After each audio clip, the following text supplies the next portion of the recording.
to the Content Playbook podcast. I'm so happy to have you here. We had a small chat on LinkedIn once, but yeah.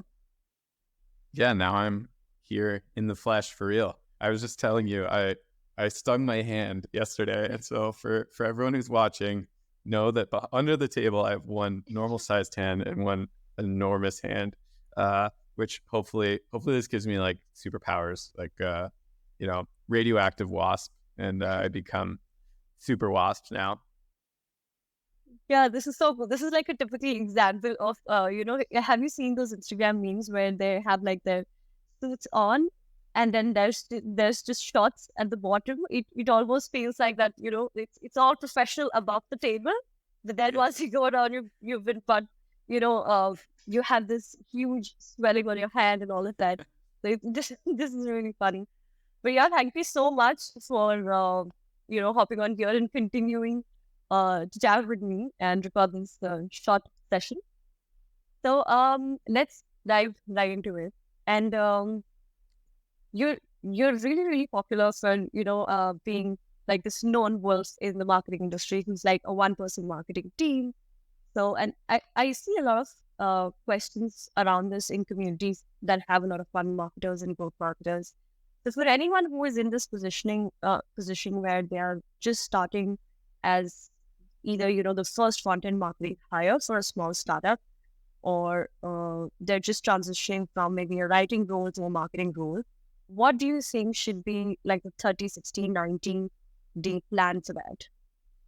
Yeah, good question. Maybe I'll answer in a slightly different way, in that when you're a one-person team, you're kind of fighting two battles. You have the production battle of just you're one person, you're trying to create enough content for your company to be successful. And so that's just going to be one issue. But then you also have this internal battle, which I think isn't maybe talked about as much, or it doesn't immediately come to mind when people think of like, oh, you're a one-person team, in that you're not really a team, you're just one person. And therefore you don't take up that much mind share internally at the company, especially at a startup where like, the founder is going to be obsessed with like finding product market fit. And the product team is probably, 6, 7, 8 people. Whereas when you're a one-person content team, you're only one. So the mind share you take up and sort of like the real estate that you take up in your company is quite small.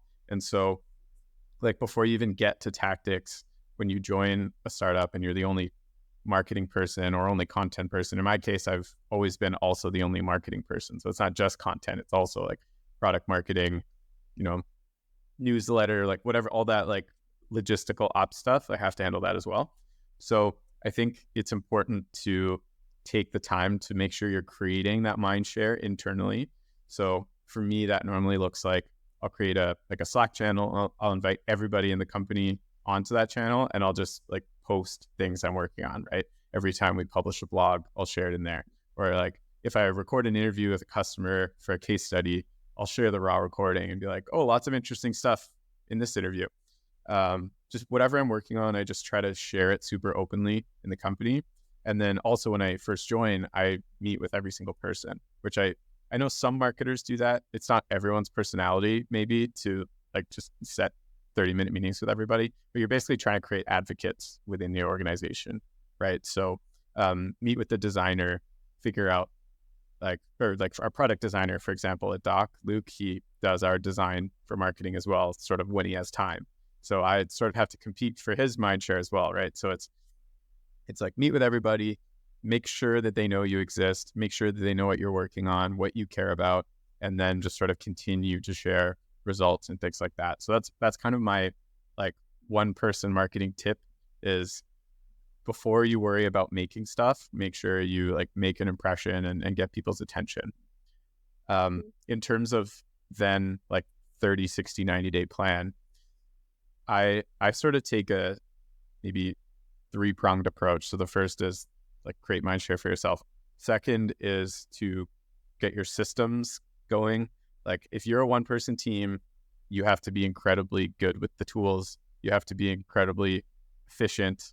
You have to find ways to scale yourself that you wouldn't necessarily have to do if you're like a 5-person marketing team. In that case, like tasks land on your desk, you do them, and then you next. Versus when you're if you're a one person team and, for example, at Doc, we want to have a blog, we want to have podcasts, we want to have social, etc.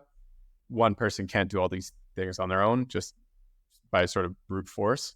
So you have to work through ways of being really efficient. So in my case, I always set up like a super elaborate Airtable with lots of automations and things to help me scale. So that's one thing in your systems. Second is to try to spin up one channel first, rather than, like I mentioned, all those channels we want to do. So one channel for us that we wanted to start with was the blog. So I'm really good at blogging. Like SEO/blog is kind of like my marketing origin path. And so for me, it was like, okay, I know I can get the blog up and running really quickly. Here's the strategy. Here's the keywords we're going to go after. Hire a bunch of freelancers, spin that up. And that took maybe like 3 to 6 months to get running really efficiently. And now that that's sort of running, it can take less of my energy. It's just like the system works, it's going. Now we start to add the podcast, we start to add social, we start to add other things. So I think, but if you try to do too many channels at once, you're going to spread yourself thin really quickly. It's better to like start with one thing really well and then move on, get some quick wins on that channel, like, get one blog ranking really well or whatever, and then move on to other things.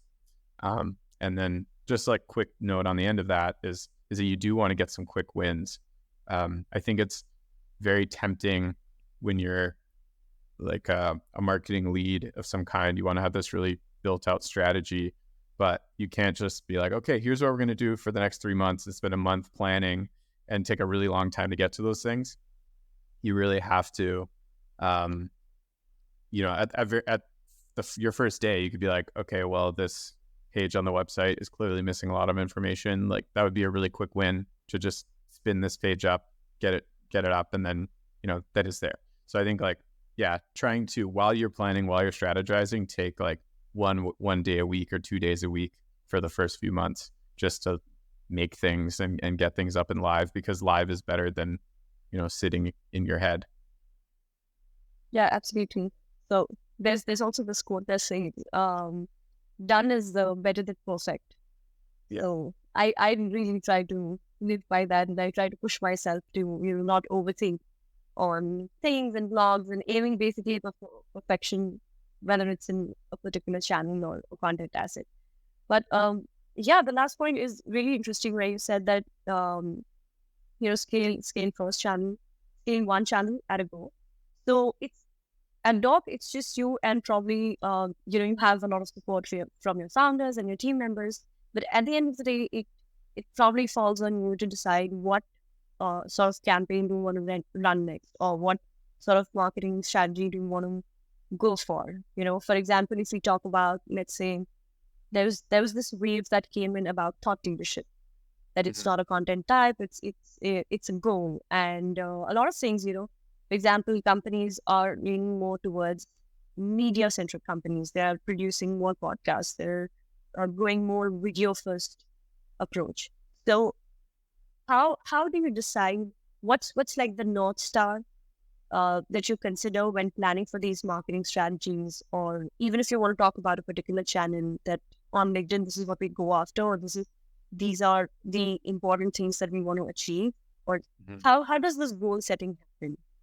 Yeah, that's a really good question. So I have a really close relationship with our founder. His name's Alex Krakoff. He used to be the VP of marketing at Lattice. So he is a marketer, and therefore that makes my life easier in terms of planning together, being able to advocate for one channel working or not. And so because we plan things together, and pretty much our content strategy is like a mutual effort rather than just being on me, which is maybe a little different than some of my past roles. But in terms of your question about like, how do we decide a channel or what strategy do we go after? We've had a few sort of motivating factors. So one is like our pricing structure and the structure of our product, and like, what is success going to look like?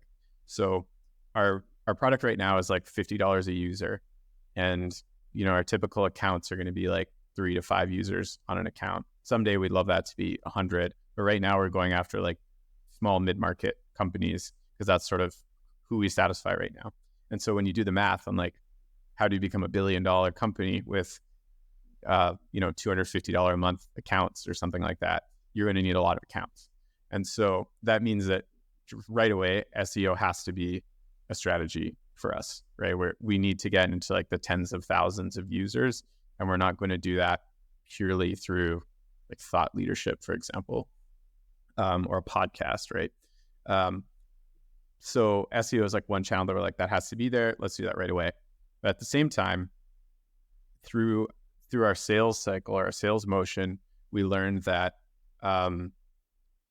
ideally right now, like every company wants to be fully product led, right? Like your Loom, you send a Loom video to somebody, someone sees this and goes, wow, I also want to use Loom. They just try it for themselves. They sign up for free. And then eventually like their organization adopts it because so many people in the organization are using Loom. So we would love if Doc grew that way. We find that happens sometimes. Like, so basically just really quickly, Doc is like a workspace you can use for sales or onboarding. And so you can basically just throw all your assets into a Doc workspace, send it to a customer. And then instead of sending like long email chains of sales proposals back and forth, here's a case study, here's the pricing quote, all these things, you just like put them in one workspace. So there's virality in that some of our customers send Doc workspaces out, and then someone else sees that and says, wow, our company should use this too. This is a way better experience. I'm going to use Doc now. So there is some of that virality. What I'm getting to though, is that we found is that for us right now, we need leaders, the company leaders, like revenue leaders, so like heads of sales, heads of customer success, to be the ones in the sales conversation for us to close that deal. So we don't have this super like bottom up sales motion yet. It's more top down. So the sales leader has to be looking for a tool that does this, and then they'll decide on Doc or not. So we actually then realize that our content needs to be very focused at the leadership level.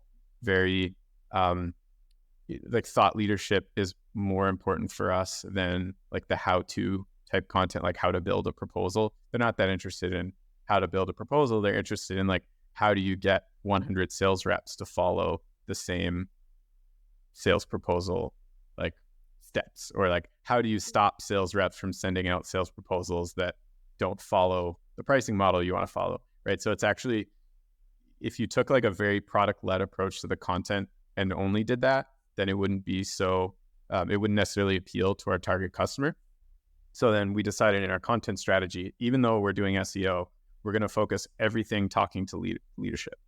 So when we talk about even like a pretty top of funnel topic, we'll always talk about it through the lens of, would this appeal to a sales leader versus like a sales rep?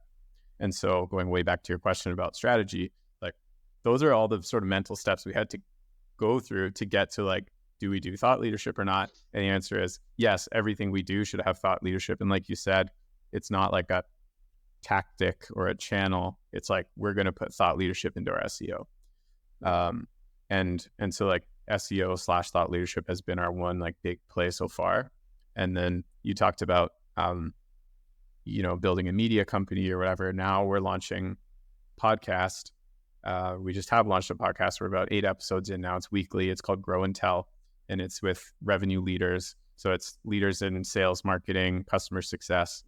And our goal with that is, so yes, we're going to have like content that we can use from the podcast, and, we can repurpose that on LinkedIn, et cetera. Like, I think that's a pretty common play now.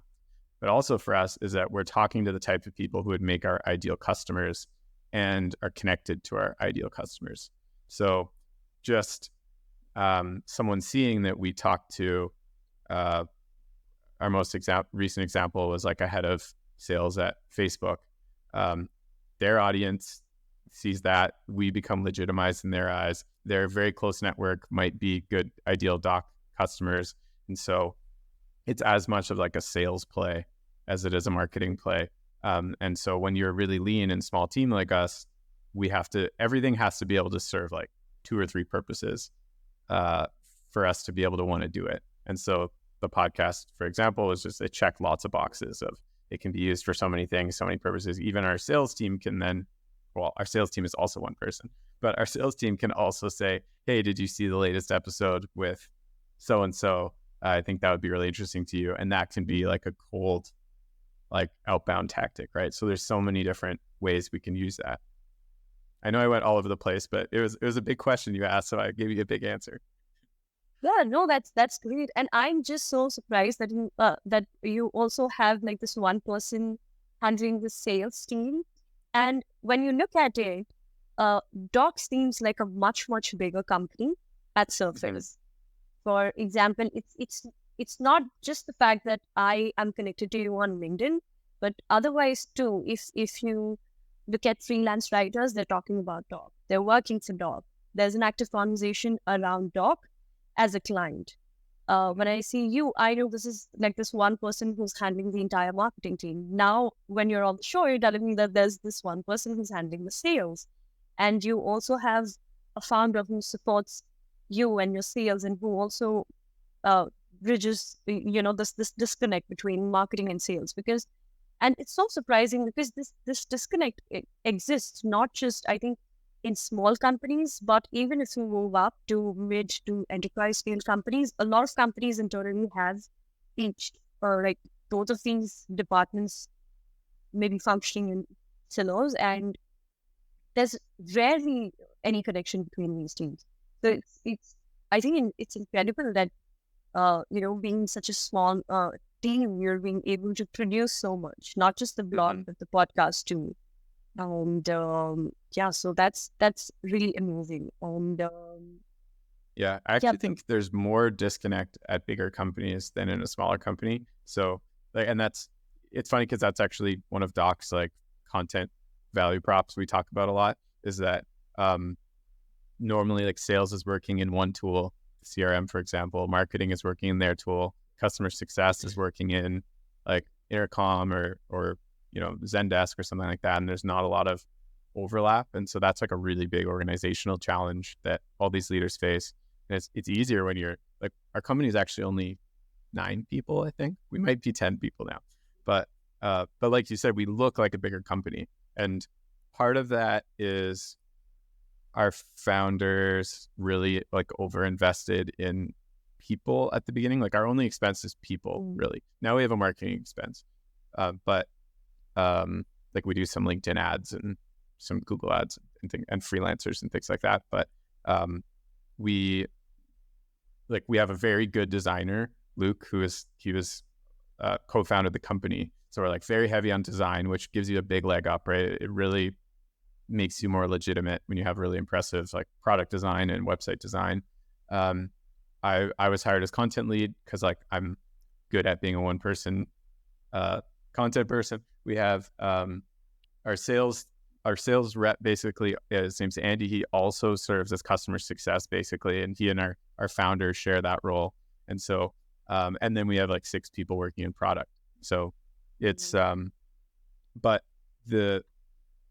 you kind of have to do that because when you're a startup, our product isn't all the way there yet, right? It does sort of like 80% of what it could do. And we're basically in like early adopter mode right now, where the only people, I mean, not only people using our product, but the majority of people using our product have faith that it's going to get better. And they're interested in new tools. It's not like a super defined category yet, where everyone's like, oh yes, I definitely have a tool that does what Doc does, and now I'm just deciding between them. It's more like, will I adopt a tool for this or not? And so you need to create faith in your organization. So that's why we do the thought leadership, why we do the podcast, why we make ourselves look like a really legitimate company. Our goal isn't to look bigger than we are, it's to look trustworthy, right? And so that's part of why we try to transparently talk about how we do our marketing or how we do our sales. Like our sales, Andy also will post on social about like cold calls he's had or things like that, right? So I think it's about just proving, even though we're small, even though there are competitors that have 100 employees, that like we are people worth attaching sort of your trust in and your tool budget. I mean, same goes with investors, right? Like when people invest in Doc, they're not investing in the product, they're investing in our founders or like the marketing vision or things like that. And so, yeah, we just recently got another, I forget it was 2 million or 3 million in funding, but they basically, when you read the notes of why they invested, they're like, we just think the founding team has a really good vision for the company. So as a marketer, you just try to piggyback off of that, right? And like, yeah, okay, we're going to have really nice design, and so we'll look way more legitimate than we are, for example. That's true. That's true. And I think we have a very similar story, because I used to work as this one-person marketing team for a recruitment CRM tool. It was very small back then. I think it had like 12 people. So it was just me marketing. And there were like, I think 3 to 4 people in sales, and co-founders. They had like, I think 2 to 3 co-founders, and each co-founder was supporting like, was cheerleading one department. So one was focused on product, one was in sales. And then I had this one founder to myself who was constantly supporting me in marketing campaigns and activities. And I had just sort of, upskilled myself and moved from a writing, industry to a more strategy marketing uh, way forward. So I remember that. And I remember that, there used to be the saying that, small but mighty, very lean team with a very lean tech stack also, because I think a smaller team, it's not just about less number of people, it's also the mindset that you have, that the entire team has about almost everything, even when it comes to, the tech stack that you probably have as a marketer. I'm sure you probably don't have like a bulky one. And the reason for that is not just that, I don't know, you don't need that many tools, but then you're also looking to just minimize the legwork of maintaining those tools and doing the admin work of those tools. Instead of having like these 10, 15 tools, you probably might just have 2 or 3. Yeah, sort of. I actually think I think when you're a smaller team, you need more tools, in my experience, because you don't have as much. I find bigger teams, you end up having busy work, like you're describing, and the administration of those tools is a lot. Versus like, I need tools to scale myself. So I have like Airtable connected to Zapier, connected to HubSpot, connected to Webflow, etc. Because that's so much manual work that like we don't have a junior employee sitting around to do like, copy pasting things from one spreadsheet to another. We need all those things to happen automatically. So I wouldn't say our tech stack is bulky. Like, you're right there. But we're definitely like, we take a very ROI centric approach of like, okay, this tool is $100 a month. I guess that's maybe a little bit expensive. Is it adding $200 of value? Then yes, let's just do it. Because also when you're at a startup, I've been at a company before that was, we had a small marketing team, but we were more of a, like, we were more mature, and we were just trying to grow like 10% a year kind of thing. We were more into like mergers and acquisitions and things like that. And marketing was way more about like, keep the ship steady. Versus at a startup, like, we have to grow 20 to 30% month on month. And if we don't, like, to meet our goals. And so if we don't use tools, like, that would be it's really slow. Like, we're way more willing to throw money at a problem, which is maybe atypical for a startup. Like, I was at Butter before, and there we had like zero marketing budget, and we're like, okay, we have to focus more on product market fit, and content will just sort of keep up. Versus at Doc, we're like, okay, we have to be really quick at this. We have to like throw lots of content out there. Therefore, we need tools to keep up with that. And so, but it's a strategic decision, right? But it's important that it's a decision and not an accident of like, suddenly you have 20 tools and you're only using a third of them. But like, in my role, I'm jack of all trades. So like, I have to edit a podcast. So I use Descript for that. Like, I have to work with our designers. So we have Figma. I have to, I have HubSpot for the CRM. I have Airtable to manage the content. I have Webflow for like those things add up really quickly.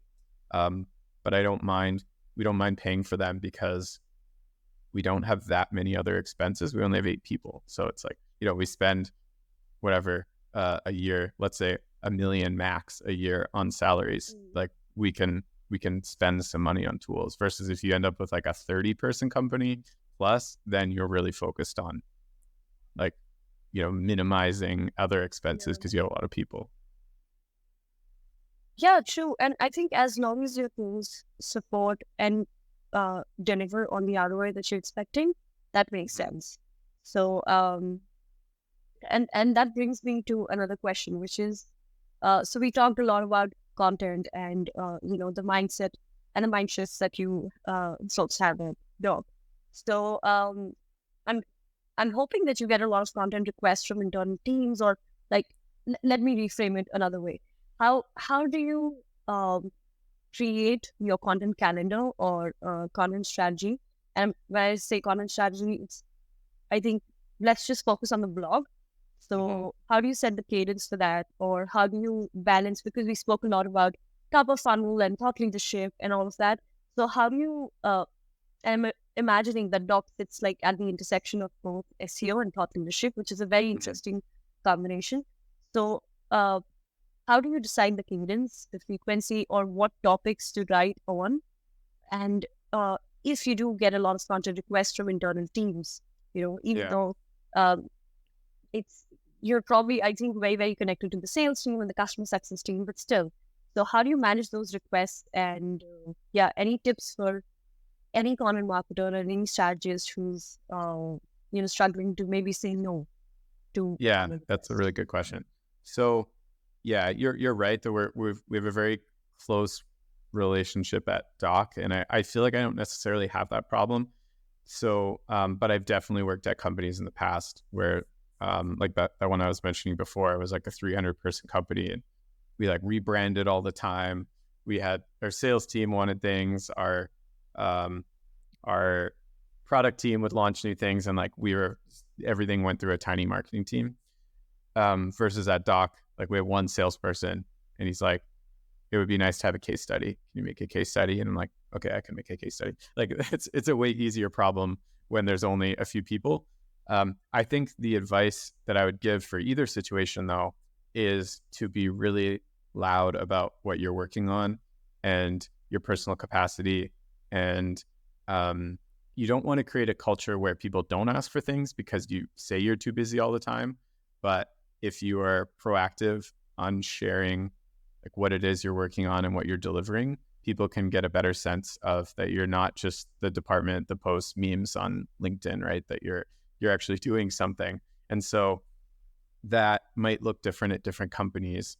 But like for example, at our town halls, I'll share sort of like the plan for the quarter on what it is we're going to be, or maybe the month is probably more realistic. On here's results, here's some things we did last month, here's what we're going to do next month, and you deliver on that. And then that gives people a chance to see the types of things you're working on and like throw ideas out there or say it would be really nice to have this. But then you don't just become because you're showing you have a plan and you're vocal about it. You don't just become the department that just takes requests and spits things out, because that's a really crappy situation to be in. The most common in terms of like setting cadence and capacity and things like that, it's definitely a feeling out process. And that's why I advocate like spinning up one channel at a time, getting really efficient at it before you start adding things, because suddenly once you're doing product announcements, blog, podcast, sales has requests for like sales enablement resources, then you're just spread super thin. And so we worked out like, okay, let's set a target of 8 blogs a month and let's see pretty much like the fastest we can do that. We chose the number 8 just because like the budget made sense, personal capacity made sense. We're like, that's how much time we want to allocate. And then we just got that down to as little time as possible.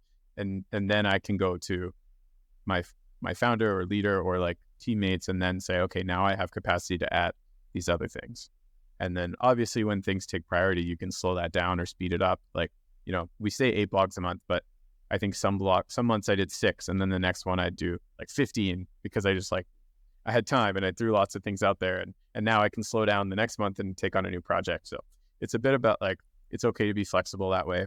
But I think just being really communicative about it, very vocal, is never going to hurt you. I think I answered your question. Yeah, you did.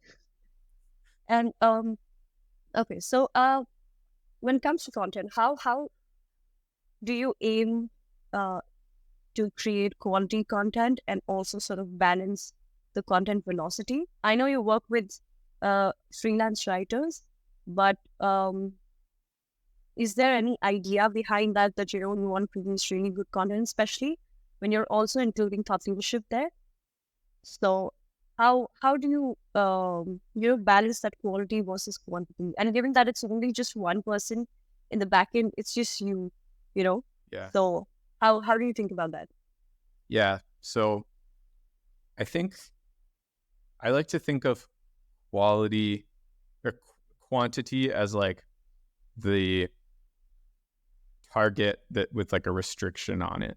So we're going to produce 8 blogs a month. And then if you've set quality benchmark or quantity benchmarks, sorry, that makes sense. So like, let's do 8 blogs a month. Let's do one case study per quarter. Let's do whatever. And you plan that ahead of time. Then that gives you a box to work in with respect to quality. And then you just like push, how far can I get quality within the time I have? Because I'm like a lot of marketers who start as content creators or producers or writers, and then you move up into more of like a leadership manager role. I mean, I'm still doing lots of creating, but you end up being too focused on the craft and not focused enough on the output. And so we decided really early on at Doc that we were going to measure our success in terms of output first, because we figured that would be the most difficult thing. So rather than saying like, you know, how much traffic do we want after 3 months? We're like, okay, if we know that if we do 8 blog posts a month for 2 years, we'll have whatever that math is. That's a lot of blogs. We can get the quality. We know that if we set a quality bar while we're doing that to like as good as we can get, then we'll have, you know, we'll be fine.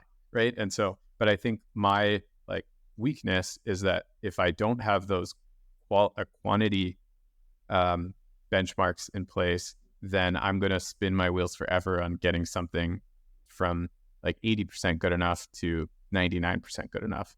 And most of the time, your content quality, like if you have a good eye for it and you care about it, your content quality is probably good enough for your audience, as long as, you know, you started from good ideas or whatever it is. It doesn't matter that the sentence structure in like paragraph 10 could be slightly better, and you're like tweaking and tweaking and tweaking, or like or a good example for us is like, we would love to have original design on every single blog, but our designer Luke only has so much capacity. And so I don't want a blog to sit there in the queue waiting to be published for like 6 weeks because we don't have a graphic for it. So like, I can just make an okay graphic that's fine, or just use a graphic we use for another post and just use it on that one. And like, no one's gonna die because I did that, you know, like it will be fine and it will do its SEO thing. And then we can come back later when we have more time, or for example, like a budget. Like now I'm going to hire some graphic designers to go back through our blogs and add things sort of retroactively. But you have to have a quantity targets that you know you have to hit, and then that can box you in a little bit, like in a good way, for quality. And that's how I like to think of it. I think we've seen or at least maybe in like, let's say LinkedIn discussion, I've seen this like pushback against quantity, and that like, you know, if you value quantity over quality, then things are going to be really bad. But I've seen lots of companies do super, super well in SEO by just focusing on quantity. And so I think it's like have good quantity targets that can then, if you have like a good eye for content, like the quality is probably going to be good enough. If you have someone in charge who cares, and yeah, and not to like hit them against each other, but like use them like in combination. Yeah, it would be the better way to go about it. Yeah, I completely agree. In fact, I'm reading a book called Rework, which is all about, you know, not just you know, ship fast and pay faster, not just that, but again, the same idea of being done, like getting something done is way much better than trying to get it to that perfect stage, because that probably never comes from a lot of people. And And I think I'm very much like you in this aspect, because I also, keep on trying to maybe push the introduction of an article, or maybe, tweak the email subject line, just thinking that, oh, maybe, this would increase the opens, or maybe if we put this CTA, this would perform better. So I think the best way I've found to do that, I've realized, is maybe just run simple A/B tests if you can, possibly. For example, in email campaigns, you can do that. In newsletters, you can do that. In, I think, paid ad campaigns also, you can do that. So wherever possible, just keep your mind a little bit open and relaxed and calm. It's okay. It's gonna be okay. It could barely be like hardly a 1 or 2% difference. It won't be like this, 80 and 10%. So it won't be that massive anyway. So I think, yeah, uh, agreed on that fact that uh, shipping something out faster is better, and boxing yourself with that quantity is also a Yeah. good idea. In fact, I've also And I read a think lot of. I was just going to say, like, and it's more important when you're at a startup. Like, if you already have a really big audience, then you can just focus on quality, quality, quality. But when you have no audience yet, there's no point writing like a Shakespearean novel that no one's going to see. So, um, for us, for example, it's like, okay, let's just get this blog post published. It's good enough. If it suddenly starts getting lots of traffic, we can go back and improve it with better CTAs or whatever it is, like you said, to get more conversion. But if you do have a big audience, then you can just focus on quality. And then, but then, like I said before, we have to appeal to leaders and founders and these really smart people. So like, we do have to have a quality bar that we're resonating with that audience. Like if we just focused on quantity and didn't say anything that resonated with them, then we're just, playing a losing game. So, but yeah, anyway, but my point there was that if you're at a more mature company, then you might want to start focusing more on quality and like editorial and that kind of thing. Now, when it comes to this quality versus quantity, and I understand that a lot of brands, there are a lot of SEO case studies out there which just say that some of the biggest CRM tools and brands, that produce like hundreds and thousands of blog posts, and they are doing well, and that just gave like an uptick in their SEO. So I agree with the whole quantity fact. I don't think I'm going to disagree on that. But at the same time, are you also seeing this shift where brands are being uh, like carried forward with their employees? How do I put it? Employees, I don't know, work. For example, if I look at Amanda from Spark Toro, and if I look at Ryan, or if I look at Nathan Berry from ConvertKit, I look at these people and I instantly recognize that they're from these brands, and it sort of builds my trust with the brand also as an audience. I'm not the ideal client for Spark Toro, but I use ConvertKit for my newsletter, to run my newsletter. So I'm already their customer, but I have built this trust with these people, who are from these organizations, and they talk about their tool, but they also talk about their audience so much. So do you think that is also like a new shift in content that's happening? Yeah, absolutely. And I think like for our podcast, we focus way more on the posts of our founder than the posts of our page, like our company page. And also, like for me, you're talking about like, you recognize Doc because I post about it all the time, or I talk about it all the time. True. And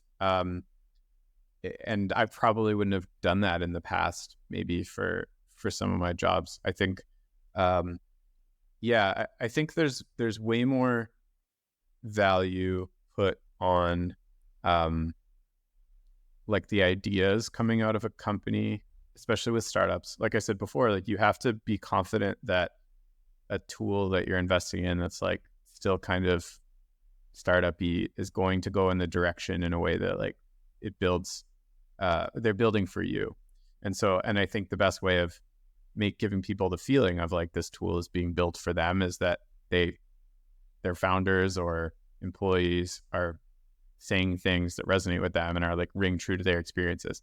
So yeah, I think it's a super good play. I also just think like the algorithms favor people more than product pages. Um, LinkedIn wants product companies to pay for advertising, not just get like free exposure. So, there's very like tactical, real world reasons for this. But then I think there's also just marketing value. People will trust people, not brands. I mean, that's not revolutionary, but and then I think also there used to be more of like a hesitance to let an employee represent the company because they hold a lot of leverage and things like that. And I think that's still true, that like if you build your own audience, you have a lot of leverage. Like, I get job posts and or people message me all the time being like, hey, we want to hire you for this. And like, that's the risk that Doc is running, I guess, by like having an employee run loose or whatever. But I think the reason it's happening a lot is because it works and people are seeing it's like a free channel, maybe not free, but like, because there's some time on my end, but like for Doc, if I can build my own audience that trust me, and then I can sort of turn them on to Doc, even though it's not like the exact ICP, like Doc is more for sales and onboarding than marketers, but it doesn't hurt for marketers to know about it. But yeah, I think the benefits are there for the companies, which is why they're down to. But I think especially like founder led marketing and sales is the new way, and that seems to be the way things will be going for a while. And it's exciting. It's more interesting. Like, I also only like to follow people and follow them for the ideas. Like, I have no interest in following a brand page that is like posting things trying to get my engagement. Like, I can, as a marketer too, you can see through it, right? It's like, so anyway, long-winded answer, but I think, I think there's so much value in showing that you understand the world that your customers live in. And so as a marketer, it's like posting as yourself. It's a little bit weird if you don't like, I had worked at the company that was doing like translation, and like I have nothing to say in that area. But if you just even talk about how you run your content strategy there, and then you can like tie in the occasional theme, like maybe that's fine. But it's just sort of like, I think the other thing that I'll say about Doc in particular, and you talked about looking bigger than we are, is that like each of our employees will sort of post about their own superpower. Like, I'll talk about marketing. Our designer will share like designs he's working on, and he just has like a designer audience. But that's fine. We all use our own like sort of audience to just like move the needle a little bit, and you never know like what backlinks that's going to get you, what like person's attention you're going to get. So even though it's not like a direct one-to-one between, like, you're not putting someone like into the Doc funnel by me posting about them, it's at least like building that mind share and the legitimacy. And there's so much value there. Yeah, true. And not just, I understand your point that, it might not be like the ideal ICP for Doc, but it also builds your credibility as a brand and for you as a person, that, for example, let's just talk about, writers for a bit. So they know you, they've seen you, being active on LinkedIn, on Twitter. So, and you also post your ideas about, how to manage a team or how do you manage a content calendar, all of that, things that you look for in a writer, and very, very open and vocal about what you're looking for, in your writing team. So they also get to learn, and as your, profile gains that credibility and trust, I think at the same time, Doc also gets a part of that. And writers, so professionals, I think I've seen some of the best writers work for Doc. So you also get that benefit that, you don't have to look for more experienced writers. They're coming right to you. So I think that time is also very important, that you don't spend in looking out for these experienced folks. Totally. And I think there's like personal network brings you a lot of value to your company as well. So like, I know I can just post on my LinkedIn, like we just posted a job for someone to help us with our podcast. And like, I didn't have to post it anywhere else. And we got 200 really good applications, and that brings a lot of value to my company. So like, allowing me to build that brand, like you said, it has other benefits for the company other than just revenue. And yeah, like I think I try to post about hiring freelancers and what it's like to work with me, because exactly like you said, it shows that it's going to be a good experience. Like I don't have to sell them on it. Um, and I think going back to the quality thing, it also like it feeds into the quality of our content. I spend a lot of time on onboarding writers, to make sure like they have all the information they need, which is also sort of like an overinvestment in quality, but then it can like feed itself into our content calendar. It's sort of ongoing. But yeah, I think the traditional sort of barrier between like employee and company is blending a lot. And there's so many benefits to like letting your people just sort of loose out there. Yeah. So it's a good lesson for marketers too, on like encouraging your coworkers to do that as well, right? Rather than just like marketers talking to marketers all the time. Like have your sales team, even if it's just like once a week, just post like anecdotes, or your designers post examples of things they're working on, because it's not in everybody's like wheelhouse to do that, or like the build in public thing isn't for everybody. But I think like encouraging your company to do that is like a no-brainer, like free marketing play. Yeah, that's great. And I have seen like customer success people from sales, founders, marketers, and I think I read an article recently that Cisco is training its like I think 84,000 employees to start thinking about building a personal brand. So it just a company as big as Cisco is doing this exercise. So it just goes to show, and it works like as a testament to how important it is, and it outweighs like maybe the cons that it has for the employer. For example, you said that you get a lot of job opportunities, and maybe companies are trying to poach you and whatever. But then at the same time, while you're here, it's also bringing in a lot of benefits. So Mm-hmm. yeah, I think that's great. Yeah. Yeah. And hopefully it doesn't get oversaturated with crappy thought leadership. Because I think the advice I give to people on that while we're on the topic is just to like post about how you're doing things and like what you're doing, rather than just giving advice. Because I think like I see a lot of marketers giving the same advice. Like, yeah, I also read that from, whoever. Like, I also read that book. And but if you can speak to your personal experiences and you're like, here's the thing I worked on yesterday and how I went about it, and people will go, oh, that's an interesting way of doing it. I didn't think about that. Like, that's a way more interesting conversation, I think. Like, it's kind of tactical and in the weeds, but even if you're a leader, it's like, here's how I think about hiring, or here's how I manage my time in a week, because it's really difficult when you have this much of a team.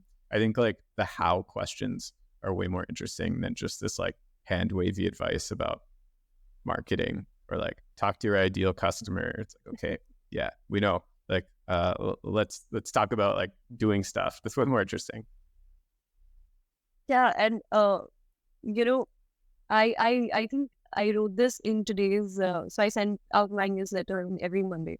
So I wrote this thing where I wrote like good ways to write a blog introduction and like bad ways to write a blog introduction. It was all around poking the reader's challenge.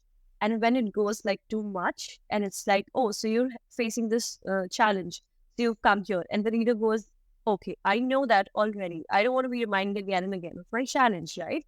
Mm-hmm. So I just mentioned a couple of things. It was like, maybe paint the before and after, or instead of just, poking somebody on their struggles and their challenges, because it's frustrating. And me as marketer, it's been like 5 years since I've been working in content marketing. So now whenever I have to even look up for the simple, you know, recipe online, and when a blog is just taking too long to get to the recipe and the ingredient list, it just irritates me so much. I'm like, I'm not here for the backstory and the history of I don't know what product. I just want to know the ingredients, know the recipe, and get the hell out of here.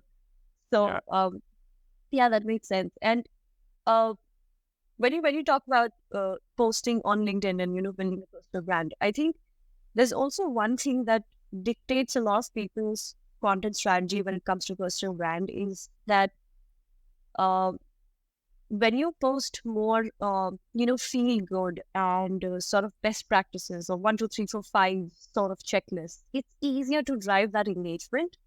Maybe not from your direct customer or client, but from other people because it's very ego lucky and it's trending or a certain topic is trending. When you talk, when you want to talk about something that's very, very niche, that's very specific, or that's maybe too complex, to be shared on LinkedIn, let's say, it just gets very low engagement. So I think that is also a motivating factor uh, for people to post different kinds of content. When they want to drive engagement, they post this, more uh, generic advice wrapped into, different analogies and their own personality and whatnot.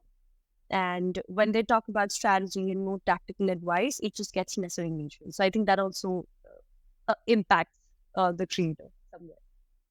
Yeah, absolutely. And that goes back to who are you trying to appeal to? Like if you're building a B2C brand where you need millions of customers, then great, like just engagement all day. But if you're trying to get a 6-figure deal signed with the CFO of a company, then maybe you only need 5 likes. And if those 5 likes are from CFOs, then like that post did its job times 100, versus getting engagement. So it's again, it's like build what's your product, what's your audience, build your strategy off of that. Don't follow, like, don't chase an algorithm or don't chase whatever, best practices you've read. Like build out from the problem you're trying to solve and build a solution that solves that instead, right? Maybe that's super obvious advice, but I think a lot of marketers, I think we get distracted by new tactics and people who are like, oh, this person has 100,000 followers, they must know what they're talking about. I'm going to have to just follow all their advice. But each company, if that were true, then every company would have the same marketing strategy, which of course they don't, right?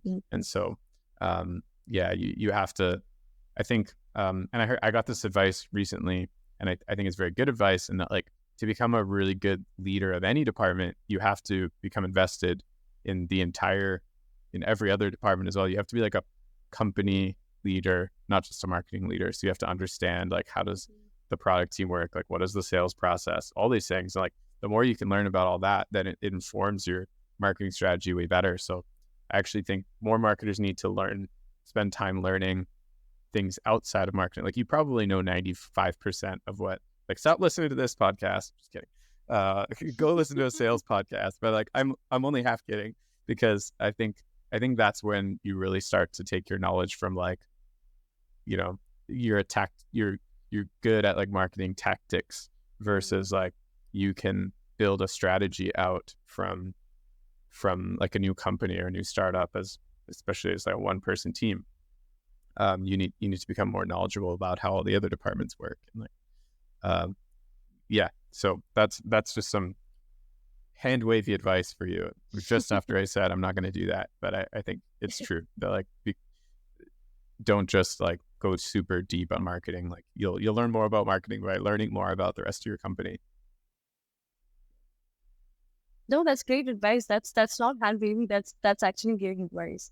And just one last question I'm going to ask you. So if you were to sum up, all your experience and all your knowledge into just 3 simple tips, just 3 simple tips for, Okay, let's say, a startup that's similar to you, that is small with a new team, and let's focus specifically on content.